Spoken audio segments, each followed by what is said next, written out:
हाँ जी बच्चे, अपना बेटा 7.4 ਦਾ लास्ट क्वेश्चन रह गया सीगा।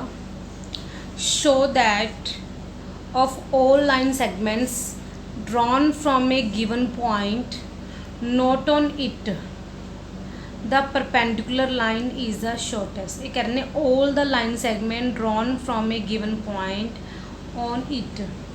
ठीक है, ये कह रहे हैं किसी लाइन उत्ते, ठीक है, कोई पॉइंट तो जिहड़ा कि उहदे उत्ते नहीं हैगा उत्थों आपां लाइनस ड्रॉ करिए। ठीक है, the perpendicular line is the shortest. जिहड़ी परपेंडिकुलर लाइन होएगी वो हमेशा इत्थों आपां जिन्नियां मर्जी लाइनस ड्रॉ कर लीए। ठीक है, ये सारियां लाइनस तो जिहड़ी परपेंडिकुलर लाइन होएगी ये शॉर्टेस्ट होएगी बच्चा। ठीक है, जो परपेंडिकुलर डिस्टेंस होएगा हमेशा की होगा शॉर्टेस्ट। ये दसना अपने मान लो अपने पॉइंट पी ले ले, लाइन की ले ली अपने एल लाइन ले ली। अब पॉइंट्स आप बेटा चाहे एम पूरे एम ले लो, M1 ले लो, M2 ले लो, जिन्ने मर्जी ले लो बच्चे। अपना इधर शो कर दो बच्चे। ठीक है, तुहानू पता है कि एंगल PM1 कितना है 90 डिग्री है। ठीक है, मतलब ठीक है तुसी कहोगे इन ट्रायंगल PM1 अपन एक ट्रायंगल ले ली PM1। ठीक है, तुहानू पता है कि एंगल आप इस ट्रायंगल मैं कला P एंगल लिख रही हूँ, angle P plus angle M plus angle M1 कितना होएगा 180। बट एंगल P प्लस 90 क्योंकि M जो एंगल 90 है प्लस एंगल M1 कितना हो गया 180 हो गया। तब P प्लस एंगल M1 कितना हो गया 180 माइनस 90 कितना आ गया 90 आ गया। ठीक है, हुण बच्चे अपन पता हैगा अगर आ 90 है तो मतलब angle P plus angle M1 की होएगा 90 की इक्वल अपने को एंगल M दे। क्लीयर है, इत्थों की क्लीयर होएगा जिहड़ा एंगल M होएगा वो बड़ा होगा, दोनों तो बड़ा होएगा, तो मतलब एंगल M1 छोटा होगा एंगल M तो। ठीक है, जे एंगल M1 छोटा है तो ये इस ट्रायंगल दे विच ही ये ओपोजिट साइड केड़ी PM छोटी होएगी, ये ओपोजिट साइड केड़ी है PM1 दे। ठीक है, आपन पता है because sides opposite to the smaller angle या फिर ग्रेटर एंगल इज लार्जर होएगी साइड्स। ठीक है, सिमिलरली आप कह देंगे इन ट्रायंगल PM2 इस ट्रायंगल च वही आ एंगल 90 हो गया तो आ एंगल छोटा हो जाएगा। जी आ छोटा हो गया तो ओपोजिट साइड केड़ी होगी है PM छोटी होएगी PM2 तो। ठीक है, हुण PM छोटी PM1 तो भी है, PM छोटी PM2 तो भी है। अगर इधरों कोई ट्रायंगल लवांगे तो हर एक तो छोटी होगी PM, तो इसलिए PM की हो गए इज द शॉर्टेस्ट। ठीक है, इस तरह आप इनू की कर सकते हैं प्रूव शॉर्टेस्ट प्रूव कर सकते हैं बच्चे। क्लियर है? हाँ जी बच्चे, आप थोड़े अगे एक्स्ट्रा क्वेश्चन करने लगे आंगे, उसके टॉपिक के रिलेटेड ही करांगे। फर्स्ट क्वेश्चन कर रहे हैं prove that triangle ABC is isosceles. कोई ट्रायंगल है ABC वो की है आइसोसेलेस है ABC। AD is median is perpendicular to BC। ये कह रहे हैं कि जो मीडियन होएगा वो परपेंडिकुलर भी होएगा आइसोसेलेस ट्रायंगल। देखो अपन गिवन की है ट्रायंगल ABC इज आइसोसेलेस। जे आइसोसेलेस है तो मतलब क्या हो जाएगा AB equal to AC। Clear है, तो होर की पता है कि AD जो है AD इज की है मीडियन है। टू प्रूव की प्रूव करना है कि AD perpendicular to BC। Proof तुसी कहोगे in triangle ABD and triangle ACD। दोनों ट्रायंगल ले लिया, ABD दी AB side A C D दी ए सी साइड इक्वल है क्योंकि आइसोसलेस है। ए डी दोनों च की है कॉमन है, ये अपन गिवन है आइसोसलेस करके एक कॉमन है। होर की पता है B D equal to D C क्योंकि अपने को जे मीडियन ए डी होवे तो डी की है मिड पॉइंट हो जाएगा। तो B D equal to D क्योंकि जो मीडियन होंगे ओपोजिट साइड में मिड पॉइंट कट करते हैं, ठीक है। इसलिए बाय कैटा रूल लग जाऊगा बाय एस एस एस क्योंकि तीनों साइड्स इक्वल हो गई। By S S S rule triangle A B D congruent to triangle A C D. अगर ये कॉन्गुरेंट हो गए तो बेटा अगला एंगल ये इक्वल हो जाएगा एंगल डी, मतलब ए डी बी इक्वल हो जाएगा एंगल ए डी सी दे, ठीक है। एक हो जाएगा by C P C T. But अपन पता है कि angle A D B plus angle A D C कि इक्वल है 180, लीनियर पेयर स्ट्रेट लाइन है बी सी, ठीक है। जे 180 है तो दोनों मान लो सपोज करो एक्स से इक्वल है तो दोनों एक्स प्लस एक्स कितना आ गया 180 आ गया। 2x इक्वल टू 180 तो एक्स कितना आ गया 90। तो मतलब angle A B D angle A D B equal to angle A D C किन्ने किन्ने आ गया 90 दे। तो मतलब क्या हो गया A D perpendicular to B C. Median given है तो आ साइड ए इक्वल आ कॉमन है मीडियन करके आ साइड ए इक्वल हो जूगी बच्चे। By S S S triangle congruent, अगर ट्रायंगल कॉन्गुरेंट तो आ angle A equal but a linear pair नाल 180 एंगल बना रहे हैं। जब 180 हो गया तो ए भी एक्स ले लो, ए भी एक्स क्योंकि इक्वल ने तो x plus x 180, 2x equal to 180, x कितना आ गया 90। तो मतलब एंगल ए डी बी भी 90, ए डी सी भी 90। तो मतलब A D perpendicular to B C, ठीक है। नेक्स्ट क्वेश्चन हैगा in figure L parallel to M, M is the mid point, M mid point है कि ए बी का। जे एम मिड पॉइंट है तो A M equal to B M हो जाएगा। Prove that M is also the mid point of C D. आ mid point show करना M C D का भी मिड पॉइंट होएगा बच्चे, ठीक है। तो तुसी की करो पहला एक तरह C M equal to D M करना बच्चे अपने, क्लीयर। हुण पहला तुसी आ दो ट्रायंगल्स ले लो बेटा, in triangle A C M and triangle D M B की कुछ इक्वल है। इस triangle the A M equal to B M because M is the mid point of A B. ए अपन गिवन है जे मिड पॉइंट है तो इसलिए A M equal to B M हो गया। एक angle A M C equal to angle B M D, केड़े एंगल है vertically opposite angles, clear. Third की होएगा angle A C M equal to angle M D B. आ वाला angle A equal क्योंकि आ की बना रहे एक तरह जेड बना रहे हैं बच्चे, ठीक है। तो बच्चे अपने को जेड बन रही है तो केड़े एंगल हो गए अल्टरनेट एंगल्स हो गए क्योंकि अपन पता है कि एल पैरेलल टू एम है तो अल्टरनेट एंगल इक्वल। अगर दो एंगल एक साइड होवे, साइड कोई भी होवे तो बाय रूल केड़ा लग गया A S rule triangle A C M congruent to. देखो सी दे कोरस्पोंड डी है तो सी सेंटर तो डी सेंटर, एम दे कोरस्पोंड एम है तो एम लास्ट विच तो एम लास्ट विच तो केड़ा पॉइंट रह गया बी। तो ए दे कोरस्पोंड किया गया बी। ट्रायंगल कॉन्गुरेंट हो गया। जे ट्रायंगल कॉन्गुरेंट हो गया तो आप कहेंगे C M equal to D M. C M equal to D M हो गया तो इसलिए क्या हो जाएगा M is also the mid point of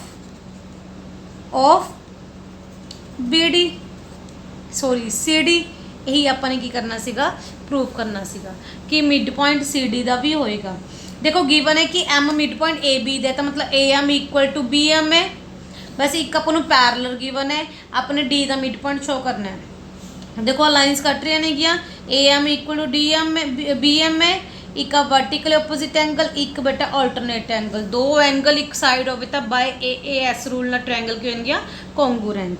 सी अपन कोरसपोंड जरूर लिखा करो बेटा, ए सी एम कोरसपोंड कि होएगी, सी एंगल डी दे कोरसपोंड, सी पॉइंट डी दे कोरसपोंड, एम दे कोरसपोंड एम, क्योंकि एम एंगल एम दे इक्वल है, तो अपने को triangle A C M congruent to B D M हो जाएगा। जे कॉन्गूरेंट हो गया तो C M equal to D M means उसे M is also the mid point of C D. Clear है। नेक्स्ट है question, in figure it is given that B C equal to C E, B C equal to C E आ given अपन angle 1 equal to angle 2 है। Prove that triangle G C B आवली triangle congruent करनी है D C ई दे।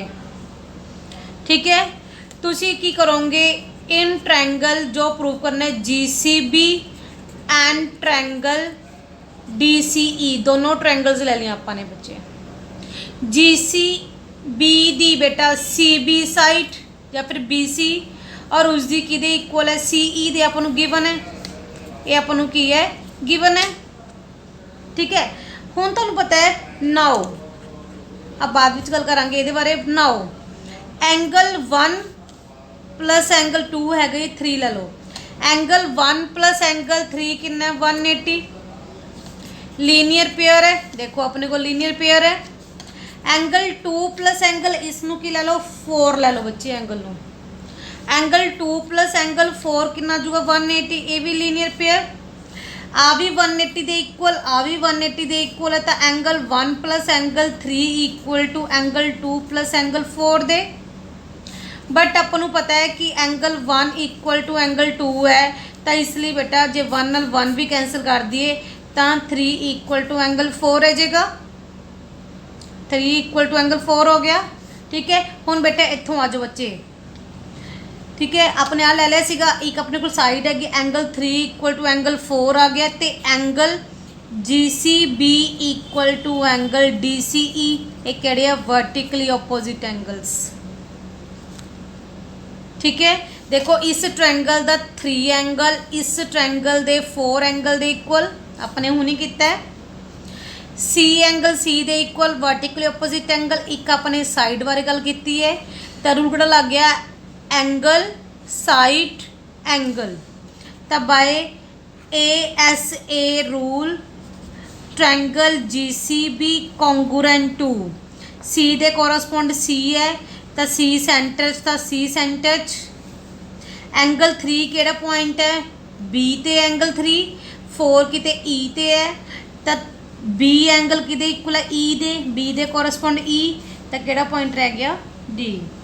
देखो दोबारा सुनो, थोनों इस ट्रायंगल च बेटा अपन गिवन है C B equal to C E. Clear, हुण तुहानूं पता है कि angle 1 plus angle 3 180, 2 plus 4 180, but 1 ते 2 इक्वल है, तो 1 2 कैंसल करता, तो 3 ते 4 दे इक्वल आ जाऊगा, एक हो जाऊगा angle C vertically opposite angles है, तो by A S A rule ना ट्रायंगल की हो जाएगी कॉन्गूरेंट। क्लीयर है। नेक्स्ट है 4th question, A D B E and C F the altitudes of triangle A B C. ये कह रहे हैं अपने को कोई ट्रायंगल है A B C, A D B E and C F, वैसे एक पॉइंट निकल के जाएंगे, तो C F A R equal, ए एल्टीट्यूड्स किने के इक्वल ने तीनों। Prove that triangle A B C is an equilateral, A B C अपने इक्वलेटर प्रूव करना, अपन सिर्फ की पता भी एल्टीट्यूड्स ने के ते इक्वल ने के। ठीक है, अपन इनू इक्वल प्रूव करना है, इक्वलेटर ट्रायंगल प्रूव करना है, तो किवें प्रूव करांगे। देखो तुसी की करो, पहला निचलियां ट्रायंगल्स की करो कॉन्गूरेंट कर दो। तुसी कहोगे इन ट्रायंगल आप आ दो ले लो ट्रायंगल, एक आ ले लो, एक आ पहला आप की हुई ना triangle congruent B F C and triangle B C E, आर ले लिया अपने, मैं नीचे साइड से अलग बना देनी एफ ABC, एक मैं इधर बनाती है,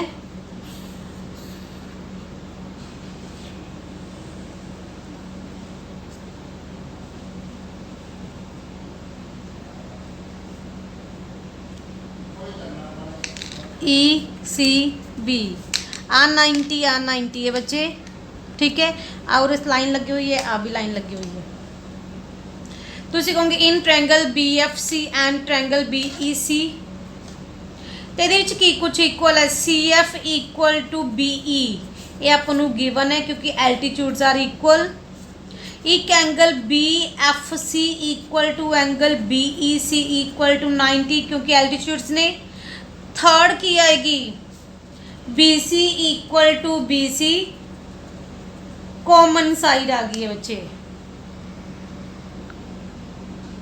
ठीक है बच्चे। देखो केड़ा रूल लग गया बेटा, CF साइड हो गई है, एक 90 का एंगल, एक क्या हो गया अपने को हाइपोटेन्यूज।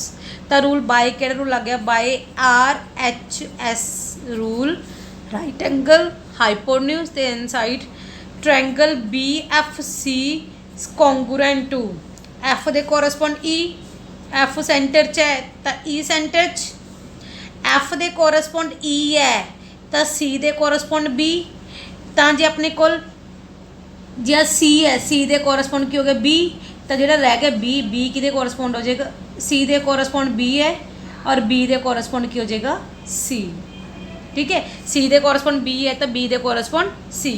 तो जो ट्रायंगल आ कॉन्ग्रुएंट हो गया तो जो एंगल B है वो कि C दे इक्वल होएगा, B केड़ा एंगल FBC इक्वल होएगा एंगल C दे, C मतलब angle ECB।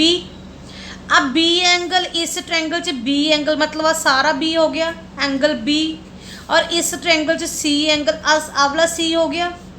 J B equal to C है तो कंप्लीट ट्रायंगल च आप कहेंगे कि AC इक्वल टू AB, क्यों, sides opposite to the equal angles, clear.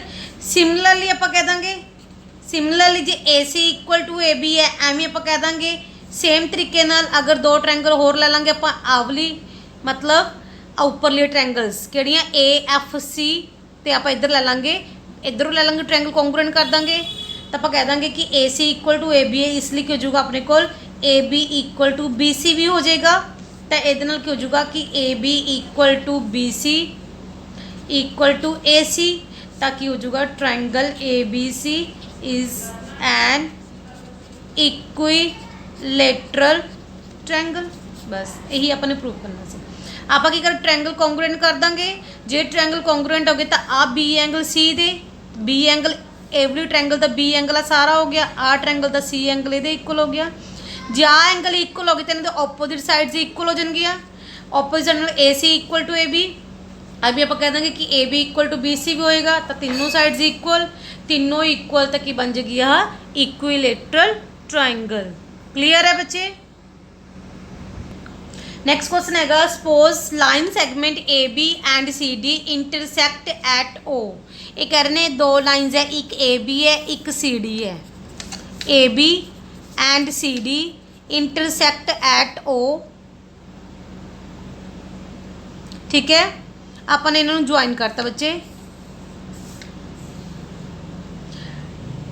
Such a way that AO equal to DO OD, OB equal to OC, ठीक है।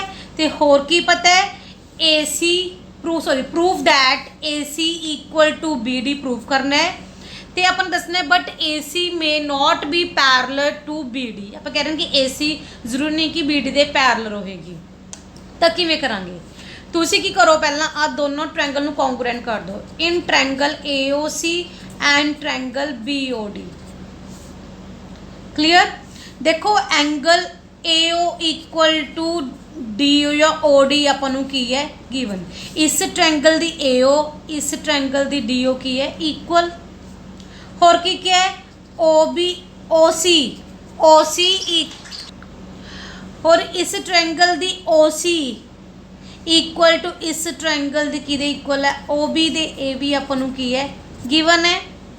Third की आएगा angle A O C equal to angle B O D, ये किहड़े angle है, vertically opposite angles, ठीक है clear.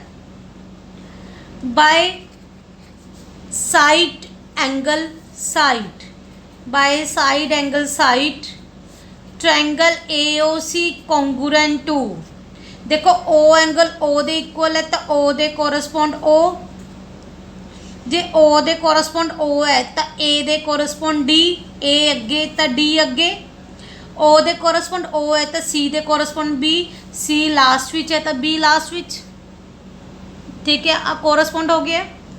तो हुण बच्चे आप कहांगे कि एंगल ए इक्वल टू कि हो जाऊगा एंगल डी दे, ठीक है। बट पैरलर वास्ते आपां नूं की चाहिदा सी angle A equal to angle B, क्योंकि ये अल्टरनेट एंगल्स ने गे। बट ये बारे कोई गल जरूर पता नहीं आपां नूं, क्योंकि आपां नूं तां ही मैं कहने कोरस्पोंड लिखना बहुत जरूरी है, क्योंकि उरे ए डी दे इक्वल है, सी बी दे इक्वल है, सी बी दे इक्वल है by CP/CT। But for parallel lines, but for parallel lines we have to prove angle A equal to angle B होना चाहिए, बेटा प्रूव करना सीगा, but it is not possible, so AC may not be parallel to BD। देखो ये अपन कुछ नहीं पता, हो सकते ने बट जरूरी नहीं गा, क्योंकि अपन ए ते डी तो इक्वल है अपने प्रूव करता, बट अपन चाहिए सी पैरलर वास्ते ए इक्वल टू अगर बी हो जाता तो आप पैरलर कह देंगे, बट ये बारे अपन कोई कंसैप्ट नहीं पता कि ए बी दे इक्वल है या नहीं हैगा, ठीक है। तो इसलिए आप जरूरी नहीं कह सकते कि AC पैरलर टू BD हो गई बेटा, ठीक है, may not be parallel to BD। Clear है बच्चे। नेक्स्ट आप अगली वीडियो करेंगे क्वेश्चन।